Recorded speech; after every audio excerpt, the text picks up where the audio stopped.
And then I'm going to go into detail around how to do one, so all the different steps and some of the things you might need to think about. And I'm going to give a few examples of how our team has used them to inform new studies, funded grants, or physical activity guidelines.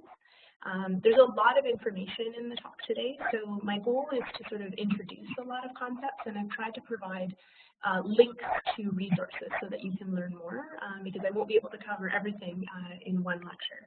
So happy to answer questions either during this or after this talk, or also afterwards if you have them. But I've also provided some links and other sources of reading. So why should you do a systematic review, or why not do one? Well, let's start with why not do one. So if it's, well, no one's ever done a systematic review on this topic before is not a good reason. Also, if you need a publication, that's not a good reason, because it's also thought that they can be quick and easy to do. I'll just do a quick review. Systematic reviews, when done properly and done well, and there's a lot of them that, maybe the methods aren't that strong. What makes a systematic review good is when it has a strong and rigorous methodology. And so to do that, it's actually not that easy to do. There have been a number of people who have tried to estimate the number of hours to do it properly, and I can tell you that it often takes our team quite a long time, even sometimes a year, depending on the complexity of the review, to do it properly, especially from start to finish, from actually coming up with the protocol, doing the actual work, and then writing the paper and getting it published. It's quite a long time. So it's also not a good idea if your topic is very broad. So usually a systematic review is done to answer a very specific question, and the more specific, the easier it is to sort of think about the concepts that you're going to do in your review. So if you have a really broad topic that you want to do, it might be better to start with a narrative review, or try to narrow down your topic, and even potentially divide it into multiple systematic reviews if that's a way to do it. If the one thing you might consider if you're thinking about doing a systematic review is, has someone done one before? Because maybe the information you're looking for has already been consolidated by another team. So you can go to your librarian and ask how to search epistemologos, or a database that actually compiles reviews and systematic reviews, to see if one has been done before. Then it can potentially evaluate the quality of that review and determine whether or not you actually need to do one. Another good reason not to do it is if you've never done it before, and that's only if you don't have an expert guiding you. My reasons to do a systematic review include the opposite. You really want to learn how to do one. The best way to do it is to do one, but you should really make sure that you have an experienced a person who's experienced with systematic review methodology guiding you during the process. So really good reason to do one is if you actually want to learn that skill, if you want that, if you want to know how to do it for your future learning, but make sure that you're working with someone who knows what they're doing. A reason to do it is if you have a very focused question and you know there's research out there, but you want to take an unbiased approach to answering it. So you want to make sure you get all of the studies and really look at them critically in an unbiased way. Another reason to do it is to identify knowledge gaps, to see has there been a lot of work out there, and are there any gaps in your knowledge? To justify new research. I can tell you that CIHR, if you're applying to do a randomized control trial, one of the things that the reviewer will look for is, has this person done a systematic review to identify what is out there? It's actually something they look for in the process. So if you're thinking about doing a randomized trial and applying for funding, you really should do a systematic review, or at least find one that's already been done for your topic. It's also good to avoid unnecessary repetition, to inform guidelines or policies. There's lots of really good reasons to do it, and you also to make sure you have the time to do it properly. So some people ask, what is the difference between a narrative review and a systematic review? So a narrative review usually answers a broad topic, whereas a systematic review is a focused question. With a systematic review, you actually have a methodology to your approach. So if you think about a study that usually has participants in it, the participants in your systematic review are other papers. So you're going to do a search to find papers or participants, and then you're going to look at the data that you're going to gather the data from the papers, and then you're going to synthesize that information. You're either going to do a narrative description of that information, or you're going to do an actual quantitative synthesis using meta-analyses.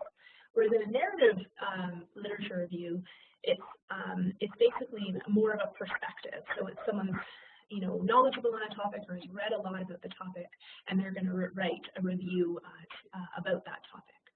A lot of people think, oh, now you should do a systematic review, and there's not much use to a narrative review. In fact, I had a reviewer say that to me recently. We submitted a narrative review, and they said, well, we want to see your search, and you have to do a systematic search to do this. And the topic we have done the review on is very broad. And so I would argue that narrative reviews are actually really useful if you are an expert in the field and you want to demonstrate a historical perspective on what we know in the field, or give an overview of the state of the science, or present new theories and ideas that should be tested in future trials, or potentially integrate multiple lines of evidence. So for example, if I wanted to do a review that talked about the effects of exercise on bone, and I wanted to combine animal literature with clinical trials and observational studies and try to sort of tell people about what we know, that would be better for a narrative review. Whereas a systematic review might be, what do RCTs say about the effects of exercise on bone density in postmenopausal women? It's a very specific question, and that's what we would answer with a systematic review. So both are useful and both have their place. So it's just understanding where you would use what when. Now, if we break that down further, there's many different types of systematic reviews. There's a regular systematic review, I guess, if you would call it that. It's just to synthesize evidence to answer a question, and it uses systematic and clearly defined methods to do that. And if you use statistical methods to analyze the results, if you actually take the results of each study and you pool them statistically, then that's meta-analysis. And you don't have to use meta-analysis in a systematic review. You can if it is appropriate to do so. Scoping reviews are a different type of review. That's when you want to map the literature available on a topic or identify what is known. So it's maybe a broader question. So one example might be, if I wanted to know, there's an example of a scoping review where they said, what do we know about exercise trials in people who've had fractures before? I'm going to have a lot of exercise examples, and I apologize for that. So it might be that I don't know if there's enough RCTs. So I just want to know what is out there. Are there observational studies? Are there RCTs? What types of outcomes did they measure? How many studies are there? What different populations of people with fractures? Are there a lot in hip fractures, or most of them in people with vertebral fractures? What types of, did they measure bone density? What types of measures? What do the exercise interventions look like? So it's more around characterizing the types of studies or the types of interventions, or mapping what is known about something, then you would do a scoping review. Whereas if you're asking a focused question, then it would be more of a systematic review. A regular systematic review. A scoping review is a type of systematic review. Then there's also overviews of reviews, where you actually are doing a review of systematic reviews. So this is when there have been a number of systematic reviews on a topic, and you want to give an overview of those. So the unit of analysis is actually systematic reviews rather than original primary papers or RCTs. There's also network meta-analysis, which I've never done before, so I don't know as much about it. But it's essentially when you use direct and indirect comparisons of studies to examine how different interventions compare to each other. So one example that I've seen recently, it was really well done, was where they looked at fall prevention strategies. And so they were trying to compare the efficacy of different types of fall prevention strategies. And in that literature, people often combine interventions. So they might look at exercise plus providing education. Or they might have an occupational therapist go to the house and do like a home hazard modification where they get rid of hazards in the house, but also provide and get a PT to provide an exercise program. So there's two interventions there.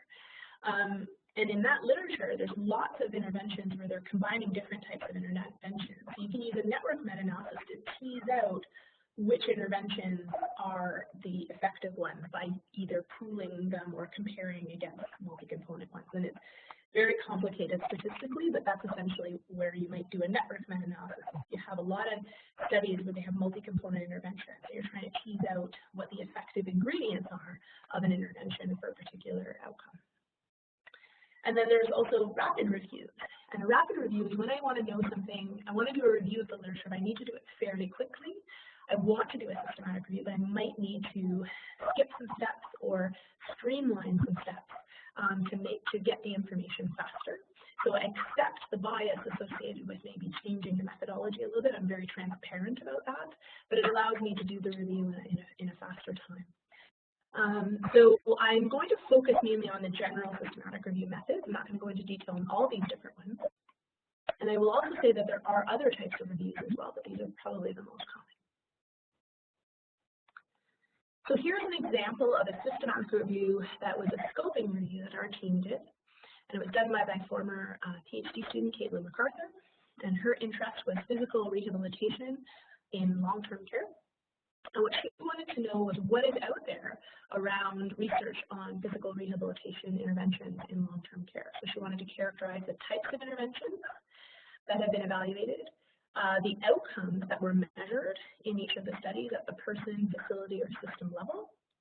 She wanted to map the outcomes that have been measured in research to existing quality indicators in long-term care across Canada. And then she also wanted to characterize whether any tools or models exist for decision-making in terms of the allocation of physical rehab in long-term care. And then she also used evidence and stakeholder consultation to identify which ones should be used following this review. So scoping reviews often engage stakeholders in the process as well. There's established ways to do a scoping review, and I have some resources at the end that I can share if that is of your interest. But what you'll see is nowhere in there is physical rehabilitation effective? Because that would probably be a better question for a systematic review and meta-analysis. This is just, what do we know? What types of outcomes? What has been done? So that's one way to differentiate a scoping review from a systematic review. These are the basic steps in a systematic review, and this would also apply to a scoping review, but it might be slightly different, as well as slightly different for an overview and other types of network meta-analyses. So this is just a standard systematic review. So I'll go through the list now, and then I'm going to go through each of these in detail to give you a sense of what you need to do with each step. So the first step is deciding on your research question, and in that process, you also then decide what type of review you're going to do. And then you need to define your eligibility criteria for the studies that you will include. And you'll have to define them in accordance with the population, the intervention or exposure, the comparator, the outcome, the time, or PICO. So that's a standard format for defining research questions that are sort of clinical questions. Develop your search strategy. I highly recommend you consult a librarian for that process.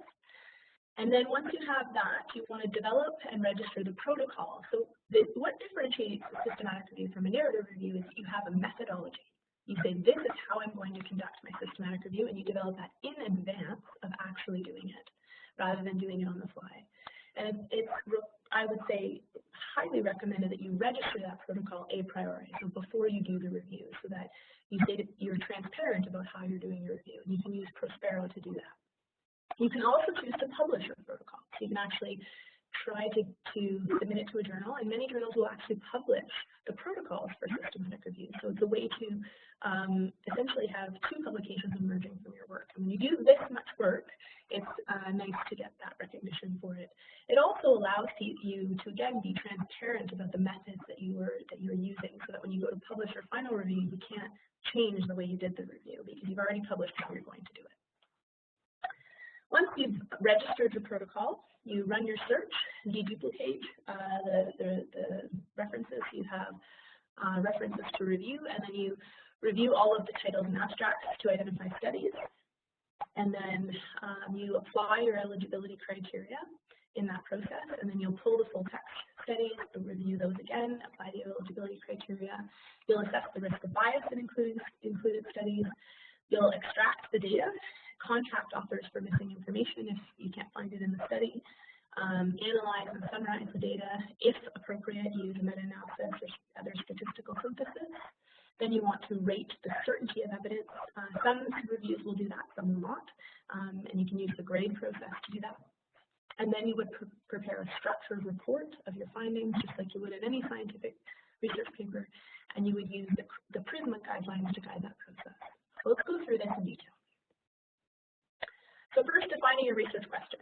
As I mentioned, common way to do that would be to define the population, intervention, or exposure, because it may be observational studies, in which case you don't have an intervention per se. And then a comparator, the outcome, and then the time. And sometimes the time is used and sometimes it's not.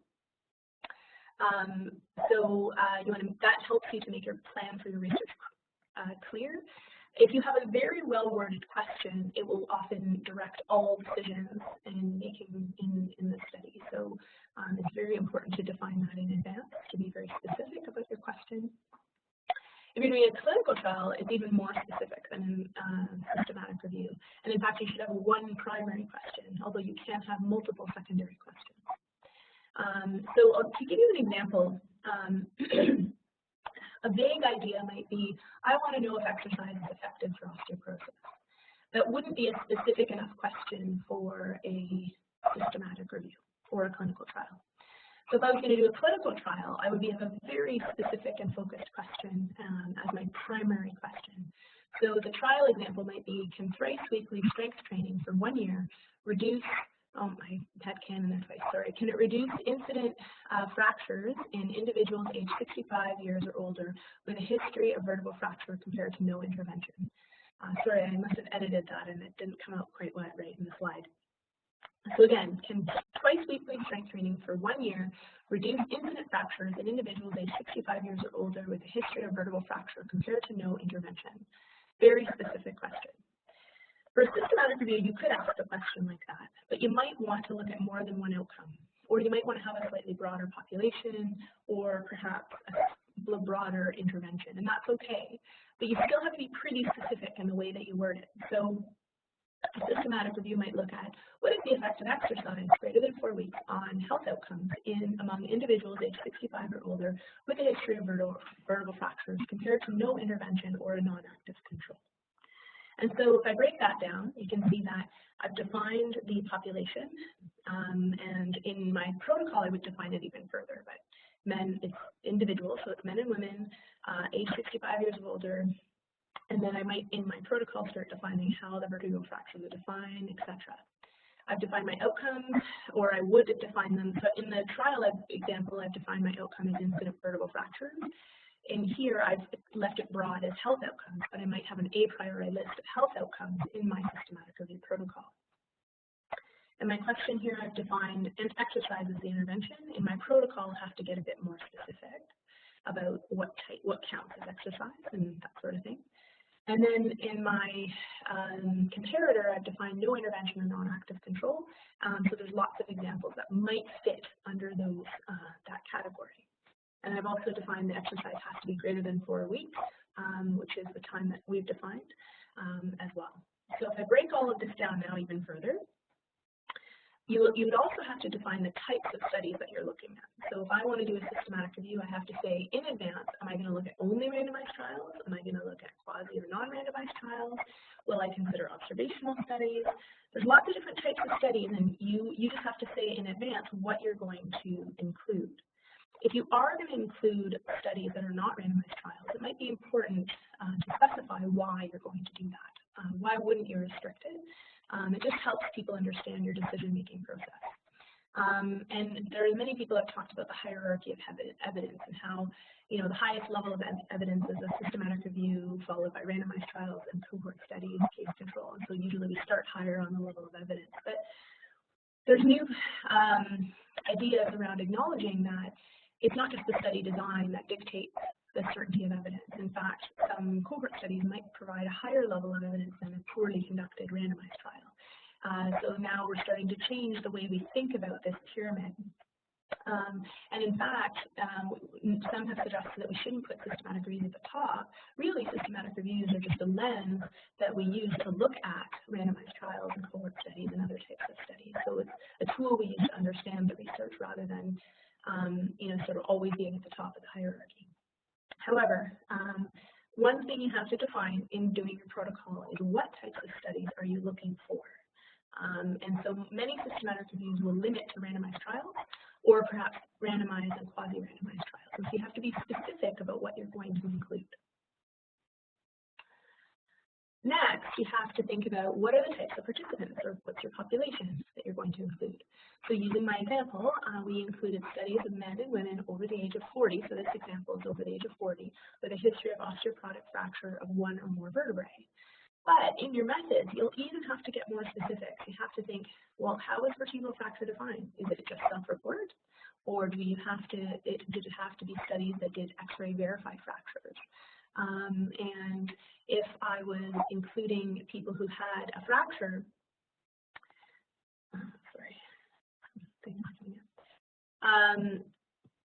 if I was including people who had a fracture, do they have to be fragility fractures? Can I include fractures due to trauma? Am I including people who, so in the case of vertebral fractures, people who have a certain type of secondary osteoporosis called glucocorticoid-induced osteoporosis. You know, in the study that we did like this, we actually excluded those individuals because the etiology of their fracture risk is a little bit different. So thinking about, are you going to include everybody, or are there certain types of people? So for example, another one might be, we would include studies of people who have vertebral fractures and spinal cord injury, because maybe that's a very different population. We don't want to study that population. So you have to think very carefully about who you will and will not include, and how those things are defined. Then you make a list of the outcomes that you're interested in. So you might, in a review that we recently did, we looked at fractures and adverse events, incident falls, pain, posture, physical function, health-related quality of life, and bone mineral density of the lumbar spine or hip. But even then, you have to think about in your protocol defining in advance, how are all of these things defined? So, for example, if they were using quality of life, can it just be a self-reported quality of life? Does it have to be using a validated scale?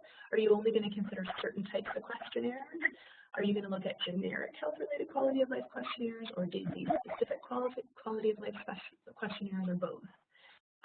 When you think about physical function, are you going to include self-reported physical function, or does it have to be a performance-based test of physical function where they actually do something and you measure how fast they do it, or something like that? So think carefully about how you conceptualize each outcome and what outcomes you're really interested in.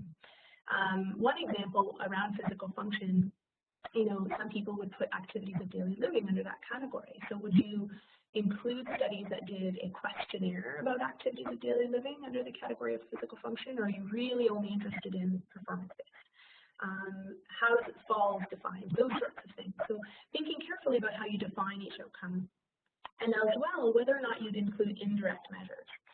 So one review we did was very interested in looking at fractures as an outcome. And we decided that we would include bone mineral density as an indirect measure of fracture risk. So it was only included as an indirect measure. So we placed more value on fractures as an outcome than we did on bone density, because bone density was an indirect measure. However, when we didn't have data on fractures, we could use the data on bone mineral density to help us understand or interpret the literature.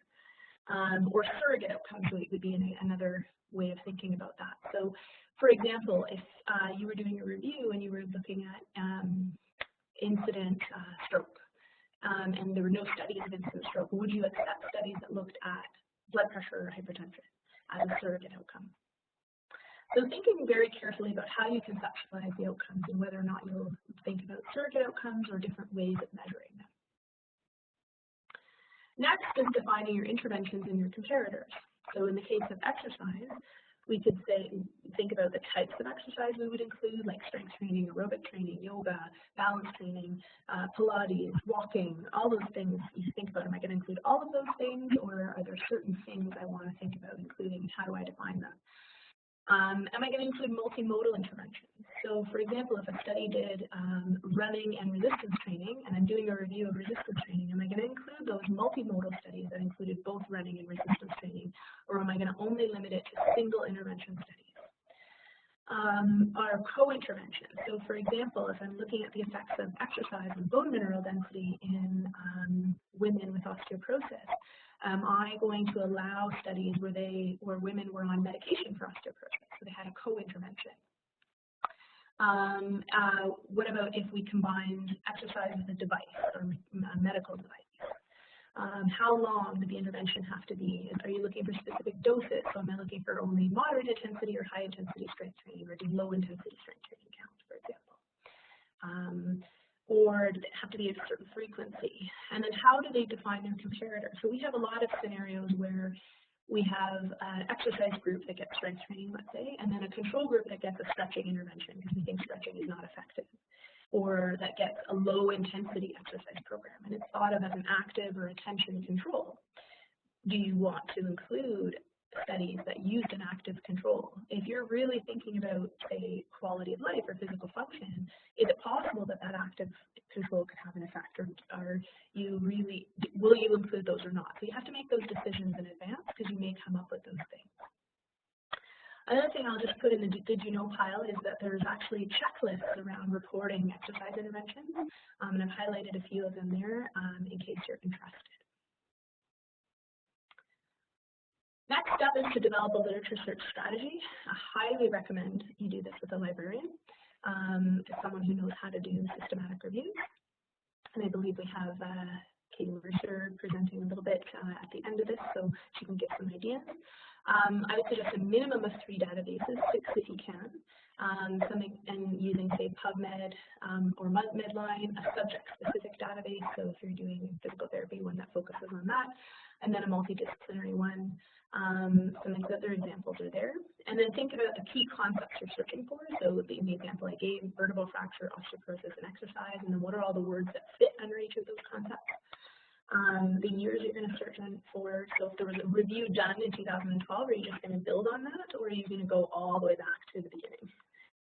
What population criteria might you add? So if you're looking at only over 65 or in children, you can narrow it by that. What design you're going to use, whether or not you want to exclude things, like, for example, when we did vertebral fracture, we often excluded spinal cord injury because we weren't interested in spinal cord injury in that particular review. Whether or not you want to limit it to English only or English and French only or certain languages. Then you want to think about, do I want a separate strategy for looking at the gray literature? So people's theses, conference presentations, reports or policy documents. And then finally, thinking about searching the reference list of all the ones that you identify. Now you have a protocol. After you've defined all those things, you also need to define your plan for statistical analysis. I'll leave that part out for now, but you need to define that. And once you have that and how you're going to deal with the data, you write out your protocol. And you actually should register it before you get started. And in fact, the registries require that you, or suggest that, or state, you really should have this registered before you actually get started. And they ask you, what stage are you at? Have you done your search yet, etc. So the PRISMA statement can help in terms of how to properly report a systematic review. And then there's a new checklist for scoping reviews as well. So I've provided the links there. I've also provided the link for Prospero. You can also consider publishing the protocol. I would check the journal to see if they've previously published systematic review protocols before you submit it. And then there's also a tool that I've actually used to rate the quality of systematic reviews called AMSTAR2. You can actually apply that to your protocol and see, am I doing everything right in terms of, is this a high quality protocol? So that's another thing to consider. Your next step, once you have done all of that, is to run your search, work with your librarian, and you're going to run the search, and you're going to have a whole bunch of abstracts, and you're going to import them into the database you're using. The one that we often use is COVET. And then you're going to deduplicate, so get rid of all the duplicate abstracts, because sometimes you'll get multiple ones of the same one.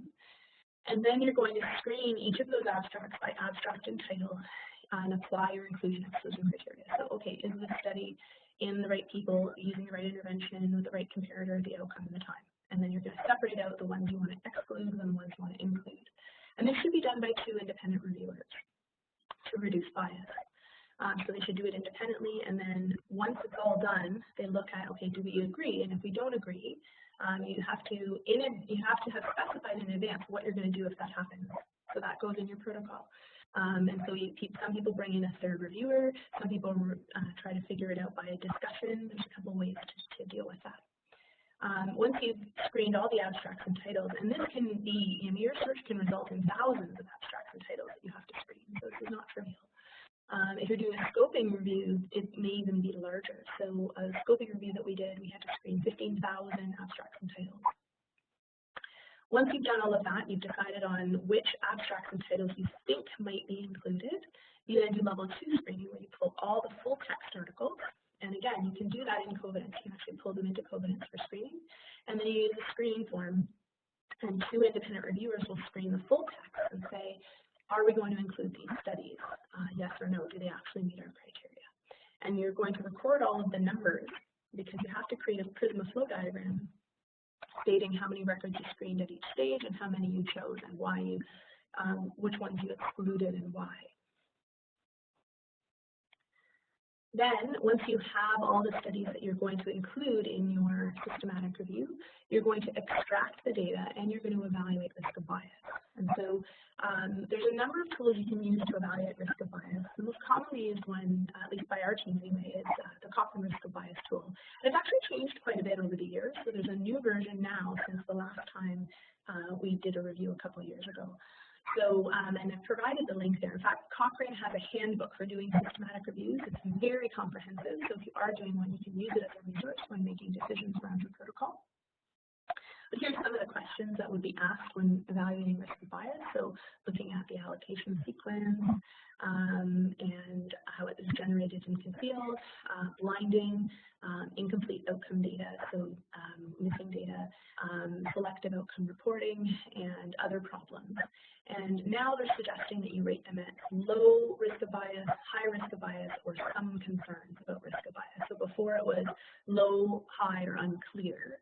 And then a picture is generated, which you can see on the right-hand side, around the risk of bias for each of the different categories. And this is from a review that we did several years ago.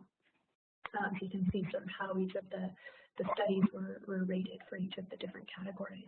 And you'll notice under blinding, they're all red in terms of high risk of bias. And that's because it's really hard to blind both participants and the people delivering the intervention to exercise.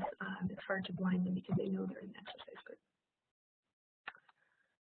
Then once you, the other part of data extraction is actually pulling the data that you need to do the review. And so you can develop an Excel spreadsheet on what are all the pieces of information I want to take out of each study, or you can use something like Covidence. So this is a screen capture from Covidence of some of the information we might pull, like the sponsorship source, the country, the setting, the institution, the year of publication, whether it was a randomized trial, what was the design, adherence, dropout rates, number of people recruited, total number of participants, inclusion, exclusion. This isn't even the data, these are just some of the descriptive characteristics. But you can actually have a form where you fill out all of this information for each study.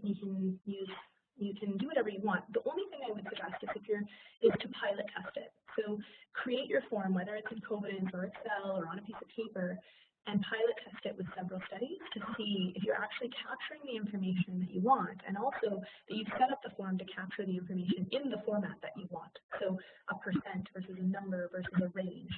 So just making sure that because you have to have 2 independent reviewers do it, and you want to make sure that you're doing it the same way and that you both understand the form and that it's working well for both of you. So pilot test it and then have a discussion about whether you want to change any of it before you dive in and do all of your studies and then realize you did it wrong. So usually you will extract the outcomes that you're looking for, but also descriptive data. And there are guides on reporting on how to do that. You might think about what are the issues you might encounter. So there might be missing data, for example. Maybe they didn't report the means and the standard deviations in each group like you need, or they reported in a different format. So there are ways around this. So one way is to ask the authors, to contact the authors and see if they'll provide that information. There are some strategies. So for example, if they report standard error and you need a standard deviation or something like that, there are some strategies around those things in the Cochrane handbook. So always use that as a resource. But try to problem solve and think about what those issues would be in advance, so you can try to have a plan for it. Next, You'll start to write your results once you've extracted your data, and you want to be able to describe your study. So usually we suggest that you create a table that has a summary of all the study details. So what country was the study from? What year was it published in? How many participants did they have? What were their inclusion/exclusion criteria? What was the intervention? What was the comparator? What outcomes did they look at? And that really helps the reader kind of understand the scope of the work that you're doing. And then your first paragraph usually describes the results of the search, the number of studies and participants that were included, how many studies were excluded and why. Now, it may be that you need to do that as an appendix, a table, or a flowchart. You should, though, include that information somewhere because it helps you be transparent about why you're excluding things. Then you might think about the key, in the text, the key characteristics of some of the studies. You might say something like, okay, well, 50% of our studies did strength training only, whereas another 50% combined it with something like that. So you might summarize some of those interesting or key things that you noticed about the types of studies that you recruited in the text. And then you're going to have, you're going to then break it down by the outcome. So usually what we do is we have a paragraph for each outcome that we looked at, and we talk about how many studies looked at that outcome, how many participants, and then we look at, is there an effect, yes or no. So if you're reporting meta-analysis, you would report that, then your point estimate. So what was the overall mean effect on that particular outcome? And any other subgroup or sensitivity analysis you did, which I'll talk about in a minute. You then potentially should also have a table summarizing the findings for each outcome. And that's where you would include the number of participants, because it may be that, let's say you're looking at 5 different outcomes and you have 10 studies, but all 10 didn't look at all 5 outcomes. You might have 3 studies for one outcome, 5 studies for another outcome. So you have to actually summarize the participants and number of studies and everything separately for each outcome that you looked at. And you might also point out whether or not the studies were at low or high risk of bias related to each outcome. Some people will also report funnel plots for publication bias. I'm not going to get into a lot of detail about that, but I did provide a link around what is a funnel plot. And then you want to summarize and analyze the data. And this is where you have to decide, if you had a plan for meta-analyses, whether or not you can actually do it, and what your plan, and when you're devising your plan, you should have your plan in advance, but also be flexible, because it may be that you're not able to do it the way you thought. And that's okay. It's okay if you change your plan as long as you're transparent about it. So we've done things where, in our protocol, we said we're going to do this. And then we realized we didn't have enough data to do it that way. Or we discovered that we really should have done it another way. We just said we plan to do it this way, and we changed our plan, and this is why. And that's okay to do. So people kind of get worried about changing their plan. It's okay to do that as long as you're transparent. It could be, if you're doing it because you're biased, that's a problem. But it's sometimes hard to know when you read someone else's plan whether or not they changed their plan because of bias. But in it, at least they're being transparent about telling you that they changed their plan. So first, is it appropriate? Do you have the data to do a meta-analysis? So you probably should have a minimum of 2 studies for fixed effects and a minimum of 3 for random effects meta-analysis. And again, you want to maybe consult a statistician around whether or not you should do a meta-analysis for the studies that you have. So for example, we did a study where fractures were an outcome, and we had multiple studies that reported fractures, but each study only had, 1, 2, 8 fractures. So you really had a small number of events in each group, and we felt it was inappropriate because of the number of events was so small. Even though we had several studies that reported it, none of them had a higher number of events. And in fact, one of the studies had 0 in one group, which is problematic. So you have to think, is it appropriate to do it? The output of a meta-analysis looks a little bit like I have on the screen here, and this is from a great Cochrane review done by Kathy Sherrington's group, looking at exercise and its effects on falls. And this is an analysis looking at the effects of exercise compared to control on the number of falls that require medical attention. And so we can see the individual studies here and the number of people in each group, and then the estimate from each study, and then the overall result of the meta-analysis is the black diamond there. And you can see that it doesn't cross 1, therefore the exercise overall reduces the risk of falls requiring medical attention. Excuse me. The point estimate is 0.61, and you have the confidence intervals there. and so you see how it's presented. Some people will choose fixed effects, and some will choose a random effect. And I don't have the time to get into the decisions around why, but I suggest there's a really good summary in the Cochrane handbook for helping you make those decisions. Sometimes an outcome is conceptualized differently in each study. So one example might be that you're looking at quality of life, and one study used the QualFO questionnaire, and one study used the EQ5D5L, and one study used the SF36. So they all use different questionnaires. So you can't pool those unless you sort of use what's called a standardized mean difference, where you actually kind of put them all on the same scale. So you can do that if you have people measuring things different ways. And again, the way to do that is summarized in the Cochrane handbook. So consider that you may have different scales, and you may still be able to pool data. You may choose not to as well. You can then also look at the heterogeneity in the estimates of effect. So ultimately, we're trying to, if we use a fixed effect analysis, we're assuming that there's kind of one effect, and we're getting a sense of what that effect is by pooling all the studies together. But it might be that there's heterogeneity in the estimate of effect that's not due to chance, and it might be due to some other things. If you look, there's a bunch of numbers that get spit out that you can look at to see if there's heterogeneity. So in this, I'm looking at right now the number there on the bottom, little I squared, it says 3%, which is probably low.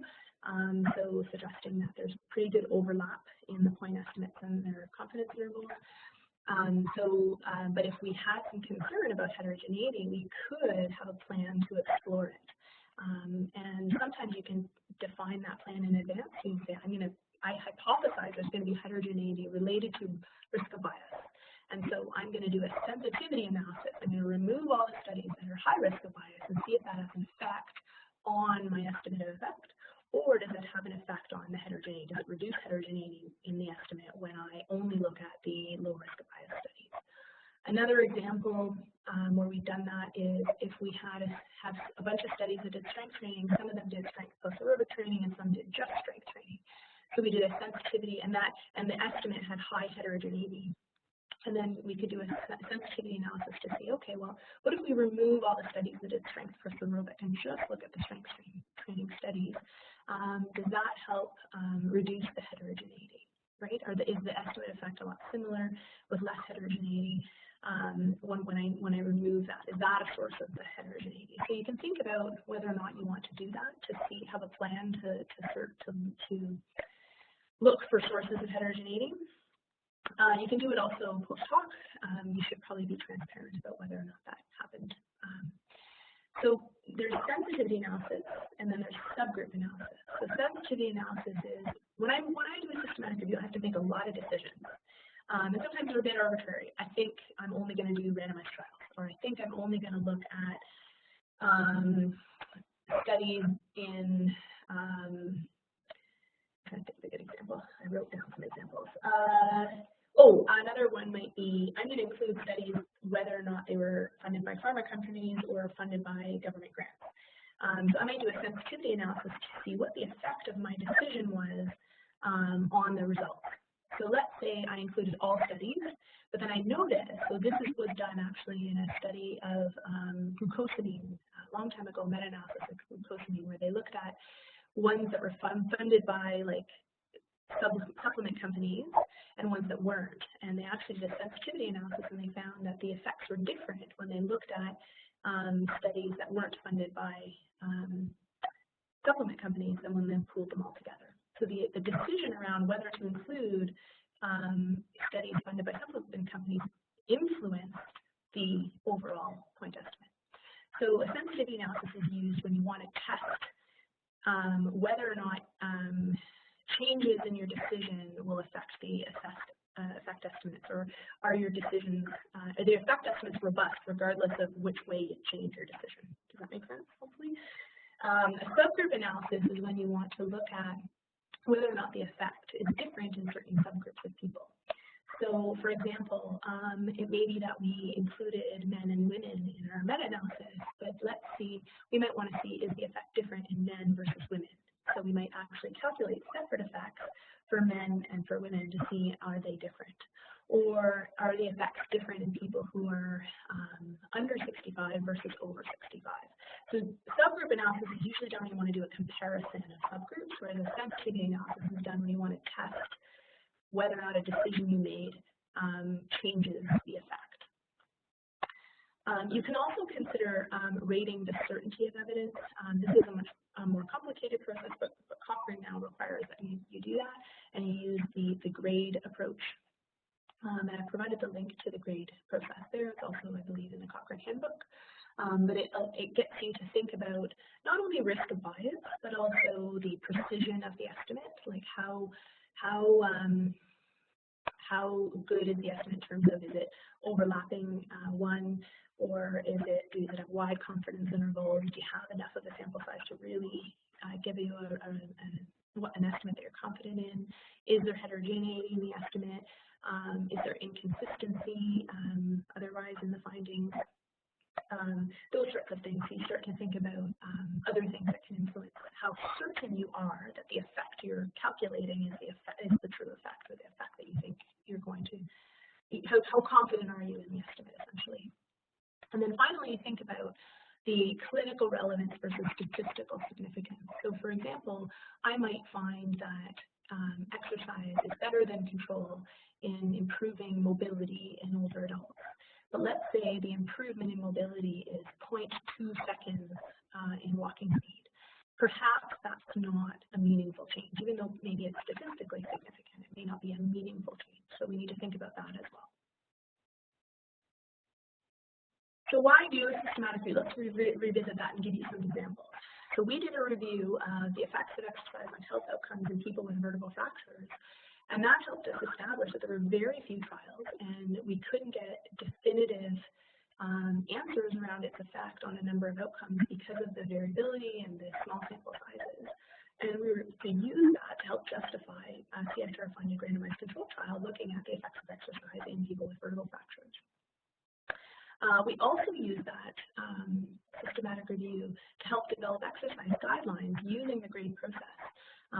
So we're working with Osteoporosis Canada on exercise guidelines for people with osteoporosis, and we did a series of systematic reviews around different types of exercise in people with osteoporosis and in people with vertebral fractures. So we're able to use that to help us understand the certainty of evidence around different types of exercise and develop guidelines for people. And eventually, hopefully, other knowledge translation initiatives. We could use an overview of reviews as well to inform guidelines. So this is an example, working with a group on the Canadian 24-hour movement guidelines, which is an update to the physical activity guidelines. And we've done a series of overviews of reviews to inform those guidelines. So there are lots of systematic reviews of resistance training and its effect on health outcomes. So we didn't want to repeat that process, but instead we thought to consolidate all of the reviews and look for the highest quality reviews to help inform our decision making around whether or not there's a change that needs to be made to our current resistance training guidelines. So that's an example where we might use an overview of reviews. And my last example is not work that I've done, but in this current state that we're in, where we have this problem of COVID-19, people need answers, and people need answers fast. And this is where we do need to be rigorous and unbiased in our approach, but we need the information quickly. And so this is where a rapid review really comes in handy, because you can streamline the process of doing a systematic review, but still be rigorous and unbiased in our approach and gather information for policymakers and healthcare providers very quickly. So here's some examples of using systematic reviews. The advantages to doing a review is sometimes you can detect small but clinically relevant effects. In one randomized trial, you might not be able to detect it, but if you pool the randomized trials together, all of a sudden you increase your sample size, and so you can actually maybe better able to detect change. You also may get larger and more diverse samples, and you can avoid doing a larger study if you have a series of randomized trials that you can pull together to say, yeah, you know what, there is a signal there, or there isn't one.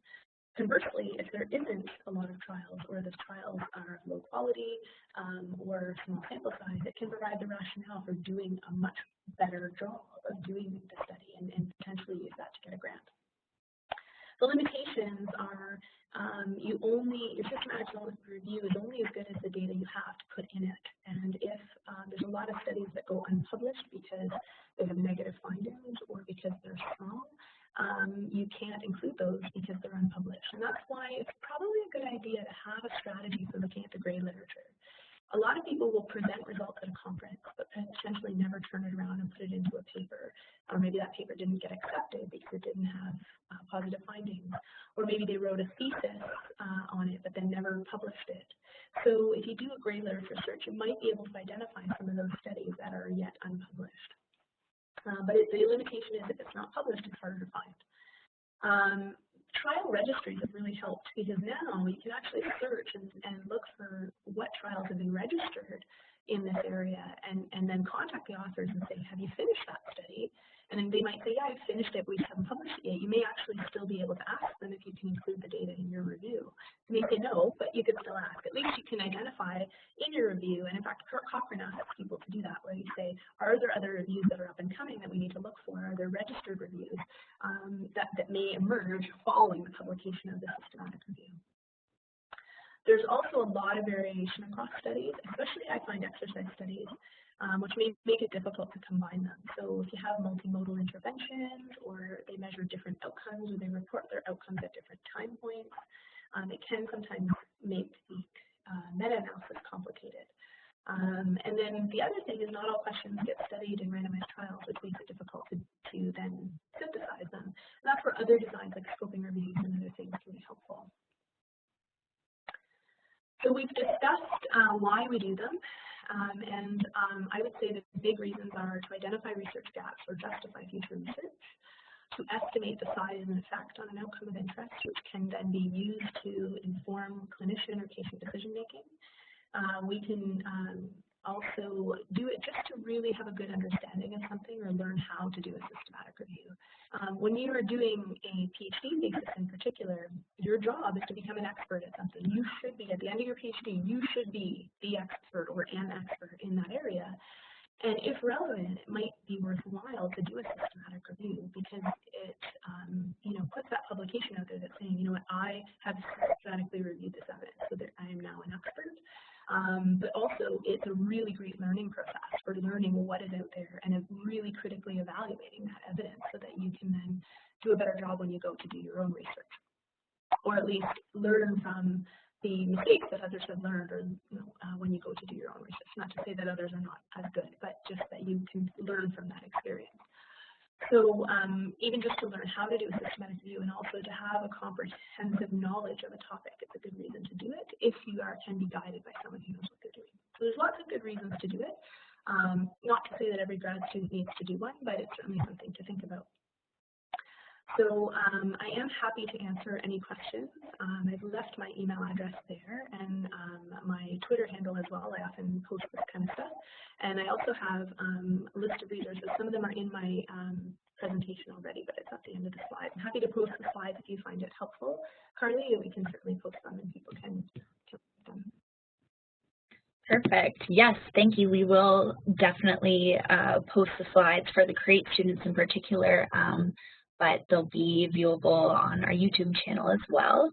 I'm going to quickly turn this over to Kate Mercer, who's a librarian at the University of Waterloo, to discuss, as Professor Giangregorio mentioned, it's good to partner with a librarian when you're doing these kinds of studies. So Kate, please take it away.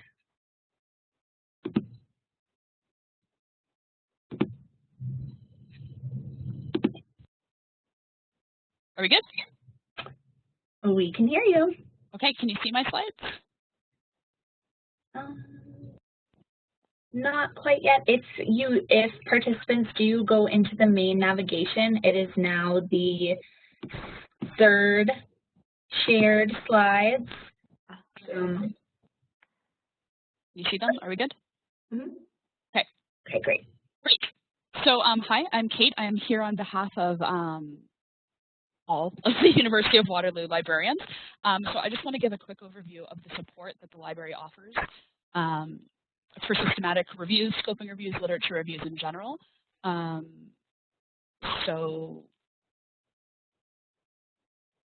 Our expertise is in the formulation of research questions, helping you. We do not come up with your research question for you, but we do help you figure out what it is, how to refine it, if it's searchable, all of those things. We help you develop the search methods, including academic database selection and search strategy construction. We help with gray literature searching, which is very valuable, but it can be very complex and overwhelming. We help with management of references and the organization of the screening process. The library services such as interlibrary loan. We also have expertise in critical appraisal. And what critical appraisal is, we talked about a bit, but it's at a high level if it's a good source. So we help you figure that out. It can get very complicated with some of the predatory publishing, so we're here to help with that. And then writing the method section for the manuscript if you submit and if we're a partner. So that includes what our searches were, how we came up with them, and everything like that. Finally, our services specifically are consultation, 1 to 2 hour meetings to discuss the project, provide guidance and advice.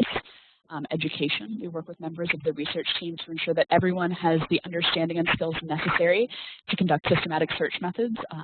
Sometimes what we do is help you decide if it's something that should be a systematic review or a scoping review or a literature review, something like that. Obviously, we work with you.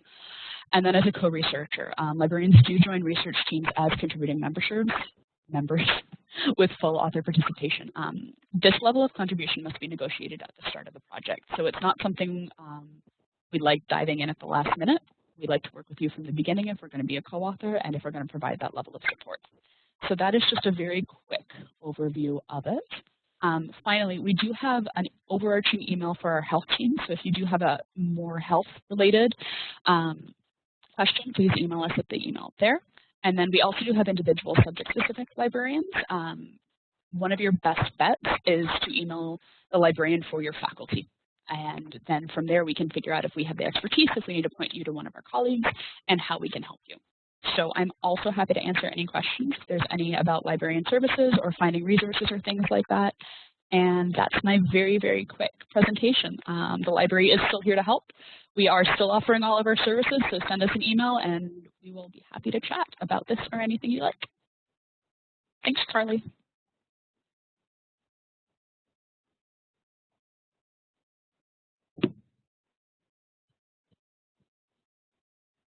Thank you so much, Kate, and I'm going to switch it back over to Laura to answer your questions. Okay, can you hear me? Yes, we can hear you. Okay. So I got a few in my email, so I'll start with those. What's the difference between an overview of reviews versus a narrative review that includes other reviews? So an overview of reviews still uses systematic review methodologies. You still a priori have a research question, you identify the types of studies you're going to include. So you might say, I'm only going to include reviews that do this, that use this methodology, that has an high AmStar score or whatever. You have very specific methods around how you're going to identify the reviews that you will include. And also your synthesis. So how are you going to synthesize it? Are you going to try to do some sort of regression? Are you going to pool data? What are you going to do? It's still a systematic review. It's just that the unit of analysis is other reviews rather than other randomized trials. A narrative review has no methods. It's just, here's what I think or know about a topic. And so it often tends to be more biased. It tends to be from one person or the author's perspective. And it is not, again, it's not necessarily a bad thing. It's just that if someone has a very biased perspective, they're going to cherry pick the articles they're going to use to support their argument and not going to tell you about the articles that don't. Whereas in a systematic review, you can't do that because you're forced by the methodology to include all articles. And that's why you have to a priori define why you're going to include some and exclude others, because it doesn't allow you then to exclude studies that don't agree with your narrative. So that's the main difference. Hopefully I've answered that question. If not, feel free to email me and I can elaborate. What approach do you take if there's a surprise during your review? Well, I guess it depends on the nature of that review, that surprise. But yeah, we've had scenarios where we were like, oh, we didn't really think about that. So one example was we didn't really think about active controls. So we had a study that was looking at the effects of a high intensity strength training intervention on bone mineral density and a few other outcomes. And they had an attention control group that also got an exercise intervention, but they were very low intensity exercises. And it was not hypothesized that those exercises would have an effect on bone density. Indeed, there was evidence that those types of exercises don't. So we had to revise our plan and a little bit to say, okay, are we going to, and so we actually had methods in advance to say we would, so subsequent to that, any other reviews we did, we said we'll include active controls, but what we're going to do is that it has to be that the attention control or active control is not going to have an effect on the primary outcome or other outcomes that we're interested in, or at least one outcome that we're interested in. And also we're going to present it to the team, and there's going to have to be a consensus on agreement of including that study if it meets that criteria. So it's just thinking about what you would do. So how does it change your methodology? How can you do that in an unbiased way across, and then reapply it back to all other studies that you included or excluded? And then just be transparent in your methods to say, we decided to do this. And, because we realized that there were these types of studies. How far do you get in your review before publishing the protocol? If it's possible to publish the protocol while doing it, I will. And the review process and submitting an article, it depends on the person leading it and how much time they have, right? So it's really nice to be able to publish the protocol because it lets people know that you're doing the work. So I will encourage trainees that are leading reviews to publish protocols as soon as they can. That said, I don't always encourage publishing the protocol. I do it if I think it is important to let people know we're doing it to avoid duplication of effort. I think the other thing is it's harder to get protocols published. So if it is really important to me, I would then set aside money in a grant. So sometimes if I have a grant that's funding a systematic review, I have potentially funds to fund open access publication of the protocol, then I will do that. Sometimes we just don't have the resources or bandwidth to publish it. So it's really an individual decision depending on who's leading it, what resources and time that person has, and then do we have funding if we end up wanting to go open access. That's my decision-making process. Would I revise the protocol publication if I made changes? No. I would just, I might revise the registered protocol if it hasn't been registered yet, or I might update the registered protocol, saying we made this change at this time. Or if I can't do that for some reason, I would in the publication that reports the results, I would say, we had planned to do this in the registered protocol. However, we changed our plan to this for this reason. And I would be very transparent about that. Can you do a sub-analysis and a meta-analysis, i.e. if you want to just see if there are sex differences by requesting data from the author? So there's a couple things you can do. So we have requested data from an author around certain characteristics of people to help them. So for example, we had a criterion that we wanted the study to be people with osteoporosis. And sometimes it was hard to tell, so we went back to the authors and said, what % of your population was in people with low bone mass? And we required it to be at least a certain percentage, or the majority of people. And so you could go back and ask for, the number of people of different genders, although that should be reported in the paper. You could go back and get raw data from the author and reanalyze the data separately for men and women. And so you could do a separate analysis and then include that in your, but I would still do it as a subgroup analysis unless a primary question of yours was to look at gender. So for example, it might be that your primary question is in women and a study did men and women. You could go back to the authors and say, can I have the data just in women, and then only include that data in your analysis. There's lots of ways to do it, I think, to answer the question. Depends on, I'm not entirely sure the sex differences if it's a primary question or not, but you can do lots of things, and it is okay. I've asked authors for data. Rarely do I get it, but I have gotten it once where the way they analyzed the data didn't fit with how we were doing our analysis, and they gave us the raw data and we reanalyzed it and included it in the meta-analysis. So we have done that before. So you can do it, either do your meta-analysis with raw data from the authors, or you could do a subgroup analysis if that's appropriate. So I don't know if there were other questions. I'll just check my email quickly. But Carly, do you have other questions for me? Are there other questions in the chat maybe? Let me look quickly. Oh. One more good one, I think. Okay, in your summary and analyze the data set, I noticed the sharing to review pooled studies that include 3 Karen-Kanta trials. Would this affect the weight of the pooled results and ultimately the pooled estimate? That's a great question. So I think, I'm just going to go back because I can't remember what I know. That I was looking at that actually this morning.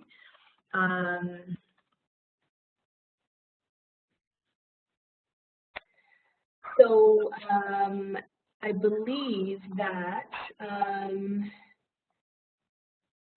they did different analyses here, and they chose to, I'm trying to remember if this is the same study or if these are 3 different studies.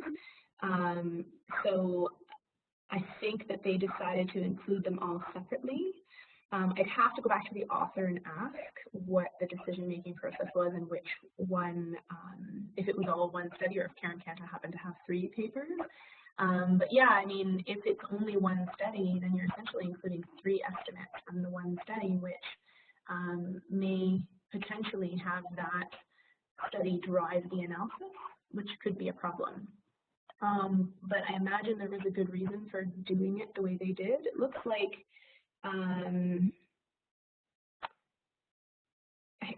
like they had different groups in each of the, it may be a study where they had 3 different intervention groups, and so they compared each of the intervention groups separately to control. So it may not necessarily be as much of a problem because of the fact that each group is different people. But that's where I might do a sensitivity analysis and say, if I remove that from the analysis, does it affect my findings? So are my findings robust to the removal of the Karen-Kanta 3 groups there? So that would be a good example of where to do a sensitivity analysis, is how does removal of that study, or removal of 2 of the 3, how does that change the effect? And you can even do substitutions, or if I remove this one, how does it change it? Or I remove this one, how does it change it? Because right now, you're right, each study is being included as one. I hope that answers your question. All right, I think we should round things out for today. Thank you so much, Professor Giangregorio, for your time today. It was a great presentation, and for all of the participants, we thank you so much and hope you have a good weekend. Thank you for having me. Oh, not a problem. All right. Bye, everyone.